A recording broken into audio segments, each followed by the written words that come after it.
Ертеде қанаты тауырлықтай шыңырау деген самұрық құс болыпты. Шыңырау адам аяғы жете бермейтін жапан түзде өсіп тұрған алып бәйтерекке ұя салады екен.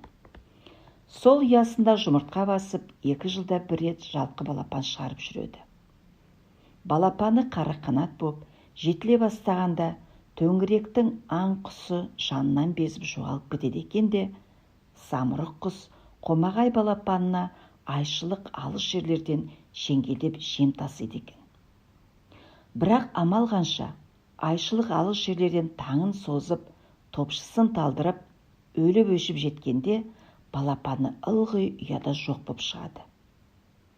Сөйтсе, сол төңіректі мекен еткен бір әбжылан шыңырау жем іздеп кетісімен бәйтерекке өрмелеп шығып, балапанды лебімен тартып, жұтып кетіп жүріпті. Осы оқиға жыл сайын қайталана беріпті. Содан шыңырау әбден зәрезап боп, қасірет шегіп, қиян шеттен жем алып келе жатып, бауыр етіндей балапанын ойлағанда ағыл-тегіл жылайды екен. Сонда шыңыраудың көз жасы жерге нөсер жаңбыр боп құйылады дейді. Енді бірде тауырлықтай қос қанатын құшырлана серпіп, балапанына жетуге асығып ұшады екен. Ондайда жер бетінде жойқын дауыл тұрып, жел екіленіп, екпіндей соғады дейді. Күндердің күнінде шыңыраудың топшысы ағарып, қартаяды. Бұл өмірден енді ұрпақсыз өтем-ау деп уайымдап жүргенде тағы бір жұмыртқа көріп, балапан басып шығарады. Кешікпей-ақ балапаны басы бақырдай қара қанат құс болып өсіп жетіледі. Көзіне көрінгенді алмап-жалмап, қақшып жұтып, төңіректің ұсақ-түйек аң құсына тоймайтын болады. Сол кезде шыңырау жалғыз балапанына жем іздеп, қинала-қинала тағы да алыс сапарға ұшып кетеді. Сол заманда елдің шетінде, желдің өтінде, жаудың бетінде жүріп, ел жұртына қорған болған Айдос атты бір батыр болады екен. Бірде Айдос батыр жол жүріп келе жатып, мидай далада елді торған жаумен соғысып жүріп, елсіз күнсіз қиян шөлге шығып кетеді. Ай жүріп, апта жүріп, астындағы аты шөлге шыдамай ұшып өледі. Сонда Айдос батырдың өзегі талып, көзі қарауытып келе жатса, мидай далада бір алып бәйтерек өсіп тұр дейді. Сол жерде батыр бәйтеректің көлеңкесін саялап, дем алуға тізе бүгеді. Дем алып отырса, бәйтеректің шар басынан шырылдаған балапан дауысы естіледі.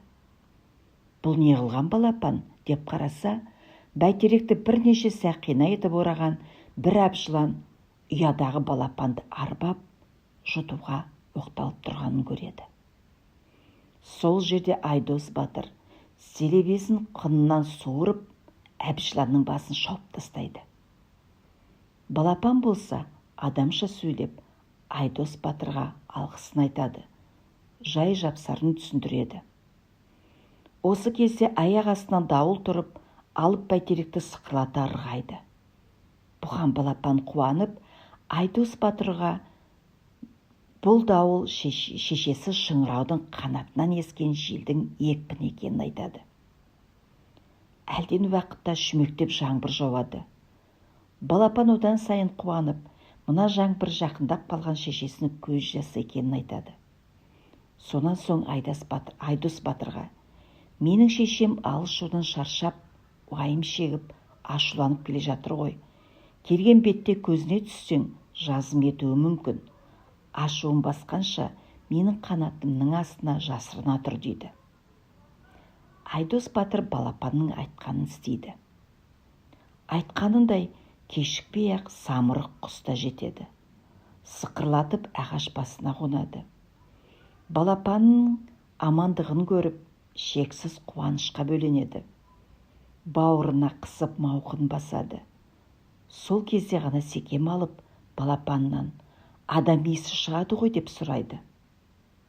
Балапан шындықты жасырмай болған оқиғаны бастан аяқ айтып береді.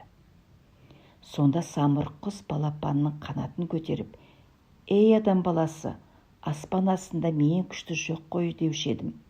Қателеседі екенмін.